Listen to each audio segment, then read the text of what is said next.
قصف شباب، قصف يا شباب، خذونا على الهواء. شباب قصف بسرعة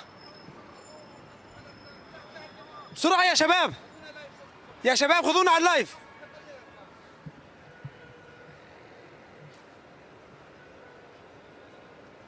قصف هيئة الأركان.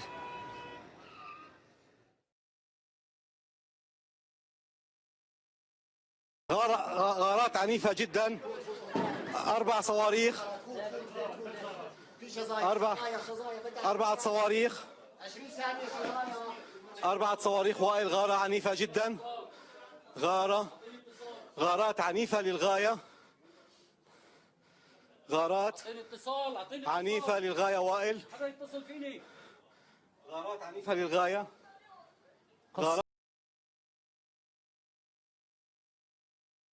الكاتس إن الجيش سيواصل مهاجمة قوات. وزير الدفاع الاحتلال الإسرائيلي إسرائيل كاتس إن الجيش سيواصل مهاجمة قوات.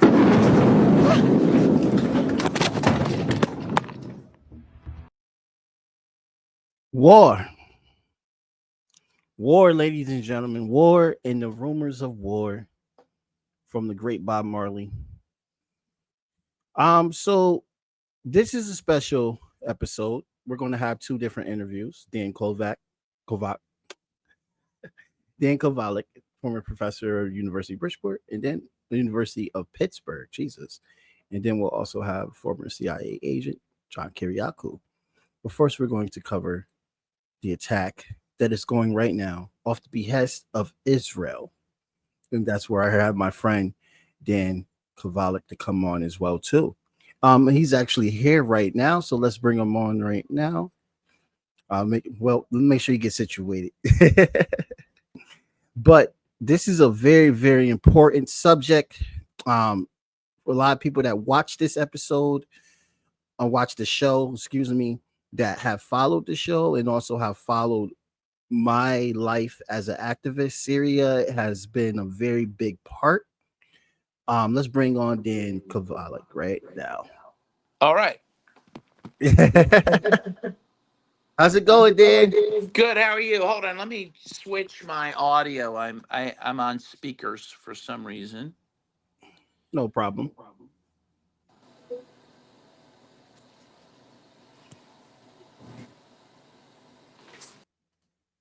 I'm good. How you doing? Okay. Very, very, very well. I was just explaining, when it comes to Syria, there's a lot of faction infighting between people that supported Idlib and people that were saying that Syria deserves self-determination and economic growth. And we have had, the past few months, Israel, Turkey, and also the United States being a part of the coup, which the U.S. especially have been part of trying for years to topple Assad, and they finally were able to topple Assad.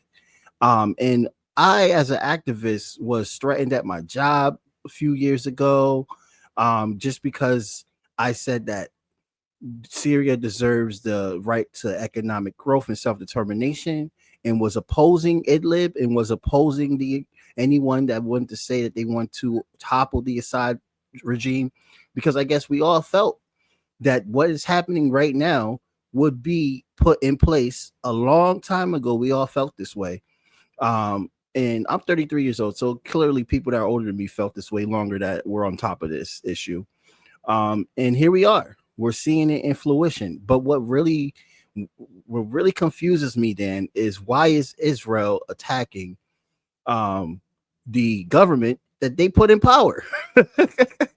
Yeah, well, I think first of all these quislings that the West puts in power, they only stay in power as long as they serve a purpose, right? You look at DM in South Vietnam, the U.S. installed him, and the CIA would later kill him and his brother.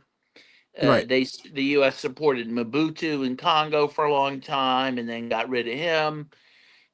So I think in the end they'll probably get rid of Zelensky. I mean, the point is, if you're a quisling of the West, you act at your peril, because you will be you know, you will be valued only as long as you're necessary. So that's one thing to keep in mind. But the second thing is that Israel wants to take over huge swaths of Syria to become part of greater Israel, and they see an opportunity to do it. So, you know, again, if Jelani stands in the way of doing that, they'll just get rid of him. But I think the bombings are part of Israel's campaign to take over more and more land in Syria, which they have done since they helped overthrow Assad. Israel now controls about 40% of Syria's water supplies. Israel's always been very water poor and have needed ways to extract water from other places. And for years, they've extracted water from the Golan Heights, which the international community recognizes as part of Syria. But Jelani has indicated he's going to give the Golan Heights over to Israel, but even that's not enough for them. They even want more. So that's what's happening. Wow. And I think it's very, very important because I know that they talked about the Druze as well too. Am I saying this group correctly? Yeah, the Druze, yeah, which are a religious minority there that are the subject of violence from the current government, and Israel is claiming they're attacking the government forces to protect the Druze, but I really don't believe that. I think that's a pretext.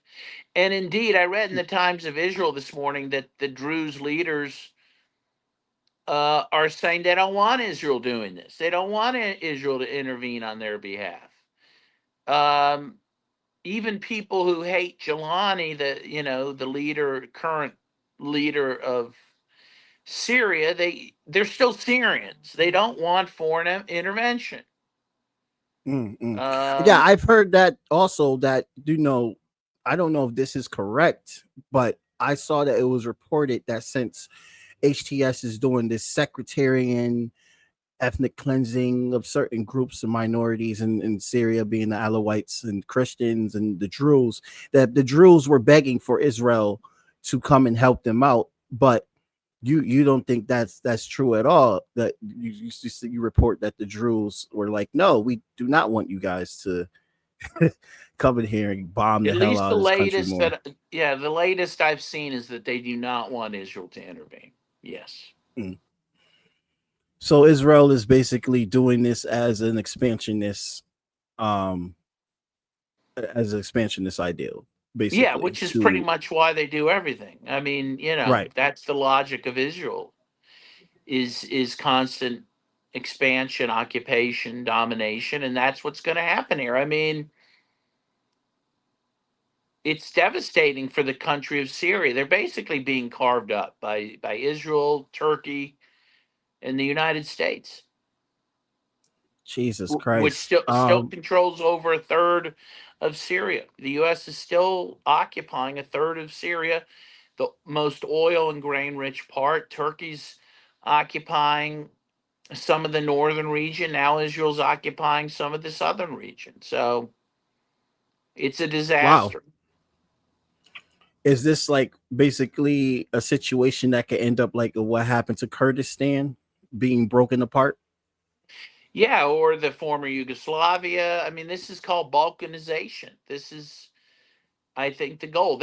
I think the West does not want a strong Syria under anyone's leadership. They want to carve it up and weaken it so that Israel can take over some of the land so that the West can control the resources without objection, so that they have a corridor to Iran, a free corridor to Iran to attack Iran. So that's what's happening here. Wow. And my heart goes out to people in Syria, especially, and just thinking about the people that I know. I know that you know so many more. And was there any of that type of like pushback with Syrians that you spoke to that felt like the Jolani regime was it going to be this way? That that it was fine for Assad to be overthrown? Was there any optimism? None of my friends took that view, but I knew Syrians that did. I didn't count them Okay, amongst my friends, but I knew Syrians that did. got you. But I also know that those particular Syrians now think think Jolani's terrible. That is, they're not hopeful anymore. That they've Okay. really now decided, oh, this was not a good thing, and we were wrong to support it. So, Mm. yeah, I mean, Yeah, I that's the think sense there's I got too. few. I think there's a relatively few people now in Syria that are happy with what's happening. Can Syria survive this? They don't have a military, really, right? It's just mercenaries at this point. Well, no, yeah, they With Al used to have a Qaeda. They used to have a military, which is either an either an exile or dead. Israel destroyed all of their all of their air defenses after Jolani took power. So no, I don't think they're capable of defending themselves. No, I don't. I think Syria is gone. Oh wow. I hope not forever, but for the moment, Syria does not exist. The Syria we once knew does not exist. Wow. This is very, very. This is a big, large country. And the fact that a country this large in the Middle East is going to be balkanized. And it's an understanding that I guess a lot of people don't fully get yet. But we have been saying this, that Israel wants the Greater Israel Project, and Saudi Arabia is inside that Greater Israel Project. Egypt is inside, Lebanon is inside the Greater Israel Project, and we're seeing it now in fruition. Israel, and of course, Turkey would probably take up the Kurdistan, former Kurdistan land. But it's just very, very sad. Just for people that's listening, like, this is a situation that, I'm not trying to be the guy that says I told you so at all, because my job was threatened and everything with taking this stance. But we knew once Assad allowed Idlib to be, I felt.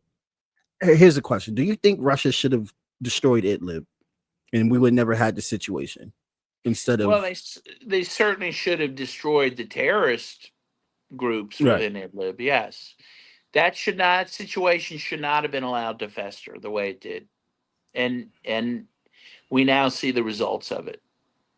You basically, within Syria, Idlib was allowed to exist as a petri dish for terrorists from all over the world, Right. and that was never going to end well, and it hasn't ended well. And we're talking about terrorists from the Uyghur side as well too. The Wahhabi. From numerous countries. At one point, the Syrian ambassador to the UN said they had collected passports amongst the terrorist groups from 101 different countries. Wow. That's over half the countries of the world. Yeah. In Idlib, all those people. In Syria. Yeah, within Syria. Yes, mostly in Idlib. Within Syria. Okay. Mostly in Idlib. Okay. 101. I didn't know, Dan, that it was that many countries. It was a world war against Syria. Oh my God. And do you think that this is an improvised plan as well too, since they weren't able to accomplish Iran? This is the last few questions I wanted to ask you getting to Iran. No, I think this is part of going after Iran. I mean, they knew they'd have to take down Assad in Syria before they went to Iran. I mean, this is all part of the game plan. Wow.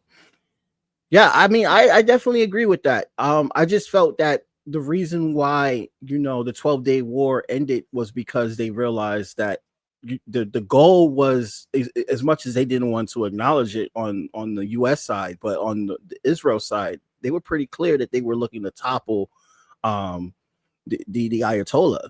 And since they couldn't get to the president or the Ayatollah and was having a lot of issues with these hypersonic missiles, we're learning that 5 Israeli bases were destroyed by these hypersonic missiles, which is probably what Jamal Thomas mentioned. That is why Hamas is probably able to do what they can do in a more effective way. They're like basically getting the opportunity off of the defect of them losing the 12-day war.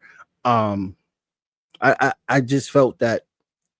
Did you think that was the end plan for Iran as well? That they thought they was going to destroy Iran in 12 days? Or I do think they were hoping for a quick hit that would overthrow the government, and then they got, as I understand it, the Ayatollah Khamenei was able to get things back in gear within about 24 hours, and they hit Israel very hard.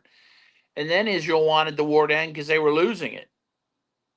But I don't think the plan to overthrow the government is off the table. I think they're going to continue to try to do it, but at that moment, they couldn't do it, and they were going to be defeated. So they sued for peace, essentially. And but I think that was just one round in a war that will continue. And this is not, this is not over. They're going to try again. I guess right now they're trying to be sidetracked with Syria, which they probably will accomplish. If you're Al-Jolani, should you be surprised at this point? No, of course not. Of course not. He'd be a fool, but he might be a fool. I don't know. Because I'm just like, dude, like, you trusted these guys. You said you're going to bring in tides with them and make a stronger pack, a stronger coalition. And now here they are bombing the hell out of what they gave you. Yeah. But even after they stopped bombing, Jolani said they want peace with Israel. I mean, he's just completely on his knees, this guy. It's terrible.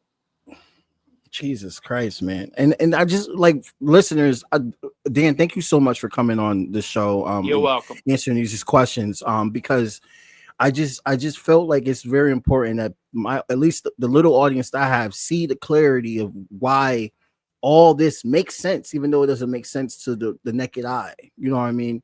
Right. The liberals spent so long supporting these terrorists, and people that called them terrorists were ostracized, losing their jobs, getting their jobs threatened. You know what I mean? And now here we are. They're silent now. Yeah. They can't say anything. I agree. I hear you. And the last thing, with Iran made, I think it was you that posted it first. Iran made a deal to decrease their nuclear, their uranium. Yes, I did see that. Yeah, I don't know if that's confirmed, but I saw. Oh, yeah, okay. before it was attacked, I guess, yes, someone in the Trump administration said that Iran had agreed, to lower the enrichment of uranium right before they were attacked. But so they were attacked anyway. So, there's nothing they can do to prevent being attacked by the West. Jesus Christ. Well, Dan Kovalik, thank you so much for coming on. Please check out his new book, The Plot to Attack Iran. And then you also have The Case for Palestine that's out as well, too. That is correct. The Case for Palestine, Why It Matters, Why You Should Care. Yeah, please check those out. Those links will be in the description. And we're going to have a conversation with John Kiriakou real next as well, too. So stay tuned, everybody. Dan, thank you so much for coming on the show. You're welcome. Take care. So, people, I just want people to understand that from his voice to literally common sense, and I'm drilling this in because Syria is going to fall, and when it falls, it's going to be literally stripped into these three countries. These two countries are going to get most of the land. And I don't know who else is going to get grabs, but it's happening. This is a world-changing event right here. This is history in the freaking making right here. And it's sad because this is what U.S. imperialism allows. Just like Professor Dan Kovalik said, that literally, dude, that we literally put these people in power. We used them up. Just like the president in Honduras before Zamora Castro won the election. Guess where he's at right now after Hillary Clinton put him in power? He's in prison on a drug charge. On a drug charge. They put him in jail on a drug charge. And he's supposed to be the guy that will bring everything that the United States wanted out of Honduras to power. And guess what happened? He did it. And guess where he's at now? He's locked up. Look at Bolsonaro. It was such a big deal for them to get the Brazilian Donald Trump in office. He's now in trouble. He had to hide to Florida when he lost. And now he's being put on trial in Brazil. Do they get the most gangsterous people, and they get you liberals to pretend that they not that bad? They get you conservatives as well to pretend they're not that bad. But then they end up getting arrested or getting murdered. And then the whole world's just like, whoa, well, what was the whole point then? Yeah, what was the whole point of removing Assad if you wasn't going to put somebody in that's better than Assad? What was the whole point? So those girls that are enslaved, the Christians that are dead, the Alawites that are dead that were not put in slavery, was it worth it? I get it. I'm a Westerner. I totally get it. I'm a Westerner. But this Westerner is real red. I'm real fucking red. And we literally, this is a struggle that we've been talking about for years, bro. For years. And we're going to get more into it with John Kiriakou. So please stay tuned. Thank you so much for watching. Blank period, yeah. On my black, brown, and indigenous. Gotta holler if you really feeling this. Gotta holler if you really real enough. Other rappers is delirious. Yeah, it's really that serious. Better holler if you really feeling me. I gotta keep it 100, ayy. If you don't like it, then fuck it, ayy. We gonna win in the end, yeah, we gonna live in abundance. I gotta keep it 100, ayy. If you don't like it, then fuck it, ayy. We gonna win in the end, yeah, we gonna. I gotta keep it 100. We gotta stop all the stunting. You know we coming from nothing. Yo, you talking about money, you bluffing. We gotta do something different. We gotta change how we live in. We gotta do better for women. We gotta do better for children. We gotta listen to victims, whether Jewish or Muslim or Christian. It doesn't matter your religion. You gotta stand against the system, or else you just another villain.